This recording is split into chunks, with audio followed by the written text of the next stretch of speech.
स्वागत है आपका द न्यूज पर। मैं हूं आपके साथ शिप्रा सैनी। दिल्ली शराब घोटाले में दिल्ली के पूर्व डिप्टी सीएम मनीष सिसोदिया की मुश्किलें लगातार बढ़ रही हैं।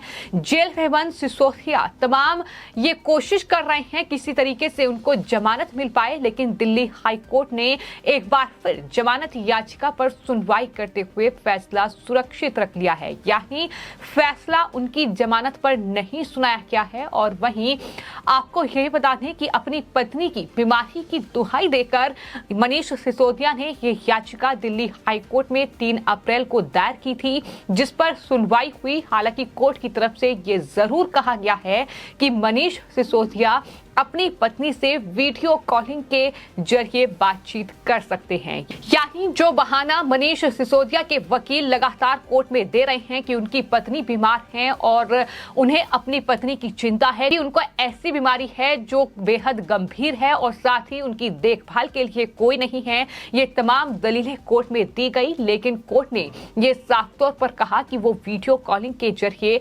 बातचीत कर सकते हैं। फिलहाल उन्हें जमानत इस सीबीआई के मामले में नहीं मिली है। फैसला कोर्ट की तरफ से सुरक्षित रखा गया है। आपको ये बता दें कि दिल्ली में जो बड़ा शराब घोटाला हुआ है उसमें मनीष सिसोदिया, जो कि दिल्ली के पूर्व डिप्टी सीएम रहे हैं, वो आरोपी हैं और इस पूरे मामले की जांच सीबीआई कर रही है। आम आदमी पार्टी के वरिष्ठ नेता ने अपनी पत्नी की बीमारी के आधार पर जमानत के लिए 3 अप्रैल को दिल्ली हाई कोर्ट का दरवाजा खटखटाया था। वहीं जस्टिस दिनेश कुमार शर्मा ने जेल अधीक्षक को ये निर्देश दे दिया है कि सिसोदिया को वीडियो कॉन्फ्रेंसिंग की सुविधा जो है वो मुहैया कराई जाए, जो कि जेल नियमों के मुताबिक ही उन्हें ये सुविधा मुहैया कराई जाएगी। उन्होंने ये भी कहा कि वो हर दूसरे दिन जेल नियमों के मुताबिक 3 से 4 बजे के बीच अपनी पत्नी से बातचीत कर सकेंगे। ये जस्टिस दिनेश कुमार शर्मा की ओर से कहा गया है। हालांकि सीबीआई ने ये दलीलें तमाम कोर्ट में दी हैं और याचिका का विरोध किया है कि पूर्व जो डिप्टी सीएम हैं दिल्ली के, वो दरअसल सत्ता में हैं, यानी उनकी पार्टी सत्ता में है और उनका एक राजनीतिक रसूख भी है। और सीबीआई लगातार इस बात का जिक्र कर रही है कि अगर इस पूरे घोटाले में मनीष सिसोदिया को जमानत मिल जाती है तो जाहिर तौर पर जो तमाम सबूत हैं उनसे छेड़छाड़ होगी। आखिर आपको यह भी बता दें कि अतिरिक्त सॉलिसिटर जनरल जो हैं वो दरअसल कोर्ट में सीबीआई की ओर से पेश हुए थे, जिनके जरिए ये कहा गया कि सिसोदिया ने आबकारी के साथ साथ अलग अलग विभागों को नियंत्रित किया है और जिस दिन मामला एलजी द्वारा सीबीआई को भेजा गया उस दिन जानबूझकर कुछ सबूत और एक मोबाइल फोन को नष्ट कर दिया गया। ये बड़ी बात भी सीबीआई की ओर से जो अतिरिक्त solicitor general S V Raju court में पेश हुए उनकी तरफ से ये दलीलें दी गई, यानी साफ तौर पर सीबीआई जो है वो लगातार मनीष सिसोदिया की जमानत याचिका का विरोध कर रही है।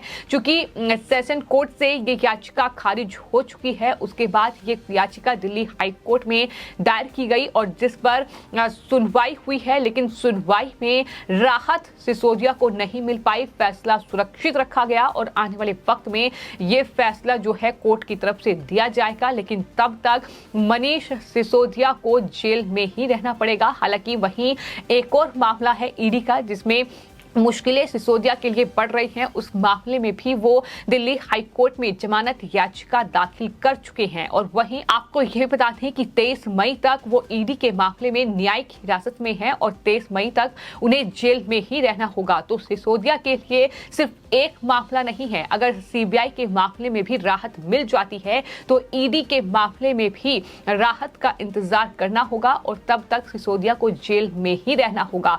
यानी मुश्किलें कई गुना बढ़ रही हैं और राहत नहीं मिल रही है। अब सीबीआई लगातार ये दलील दे रही है कि कोर्ट की तरफ से पहले ही ये कहा गया है कि इस पूरे मामले के, इस पूरे घोटाले के जो मुख्य साजिशकर्ता हैं वो दिल्ली के पूर्व डिप्टी सीएम मनीष सिसोदिया ही हैं। कोर्ट की तरफ से ये कहा गया है कि अगर इस घोटाले का कोई आर्किटेक्ट है तो वो मनीष सिसोदिया ही हैं। जिनके इशारे पर ये पूरी शराब नीति तैयार की गई, तमाम लोगों की जेब भरने का काम किया गया, तमाम शराब कारोबारियों को इसमें जोड़ा गया। तो कुल मिलाकर जो मुख्य आरोपी हैं वो मनीष सिसोदिया ही हैं, ये कोर्ट मान चुकी है। आपको ये भी बता दें कि न्यायमूर्ति दिनेश कुमार शर्मा की पीठ के सामने सीबीआई ने तमाम जो दस्तावेज से जुड़े एक लापता फाइल थी उसका भी जिक्र किया, यानी इस पूरे घोटाले में क्या कुछ अभी तक हुआ है, किस तरीके से सबूतों को नष्ट किया गया है, सबूतों के साथ छेड़छाड़ की गई है, इन तमाम बातों का जिक्र उन्होंने हाई कोर्ट में किया है।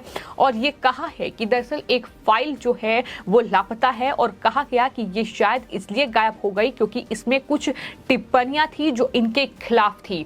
साथ ही अतिरिक्त सॉलिसिटर जनरल ने यह भी कहा कि हमारा कहना यह है कि फाइल को नष्ट कर दिया गया या इसे गायब कर दिया गया, हमारे पास ये दिखाने के लिए सबूत हैं कि आखिरी बार उन्हें ही सौंपी गई थी ये फाइल, उसका भी जिक्र जो है कोर्ट में किया गया है। यानी साफ तौर पर सीबीआई जो है वो मनीष सिसोदिया की जमानत याचिका का विरोध उनकी तरफ से किया गया। इससे पहले सीबीआई ने जब लोअर कोर्ट में सुनवाई हुई थी तब भी ये कहा था कि जो सिसोदिया लगातार अपनी बीमार पत्नी का हवाला दे रहे हैं, उसके स्वास्थ्य का हवाला दे रहे हैं, सवाल ये उठता है कि जब वो 18 मंत्रालय को संभाल रहे थे तब आखिर उनकी पत्नी को कौन संभाल रहा था? क्या तब उनकी पत्नी बीमार नहीं थी? ये सवाल सीबीआई की ओर से किया गया था और एक बार फिर जमानत याचिका का विरोध किया गया। हालांकि मनीष सिसोदिया की पत्नी जो हैं उनकी बीमारी का हवाला लगातार आम आदमी पार्टी के नेता भी दे रहे हैं और इस पूरे मामले में